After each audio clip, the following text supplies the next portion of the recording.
ဒါကြောင့်မိဘအသုံးမကျလို့ရှိရင်သားသမီးဆင်းရဲနိုင်တယ်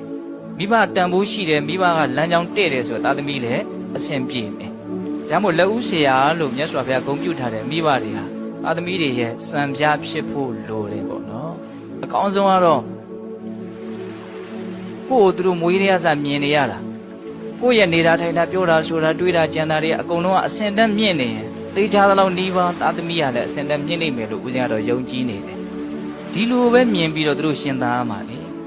ဟုတ်လားဟာမိဘကအစင်တန်းမရှိဟုတ်လားသူကိုယ်တိုင်ကိုယ်ဝါစာချမ်းသာအောင်ဘလို့နေရမှမသိလမ်းကြောင်းတက်အောင်ဘလို့သွားမှမသိဟုတ်လားအဲ့လိုဆိုရင်ဒီသားသမီးလမ်းကြောင်းတက်ဖို့ဆိုတာဘလို့မှမျှော်လင့်စရာမရှိတယ်လို့ဖြစ်နေဟုတ်လားဒါကြောင့်မလို့မိဘဆိုတာသားသမီးရဲ့စံပြပုဂ္ဂိုလ်ဖြစ်ဖို့လိုတယ်အဲ့ဒါအကောင်းဆုံးသားသမီးကိုချီးမြှောက်တယ်လို့တောင်ဘုံဘကပြောလိုက်ခြင်းသေးတယ်ဟုတ်လားကိုကိုအကောင်းဆုံးဖြစ်အောင်လမ်းကြောင်းတက်အောင်နေတာကိုကသူ့ကိုသင်ကြားပေးရရောက်နေတယ်တခါတလေကိုကစကားနဲ့ရှောက်ပြီးတော့ပြောနေရတာတွေကရှေ့ကလုတ်ပြတာရဲ့တစ်ချက်ကိုမှီချင်းမှမှီတာဟုတ်လား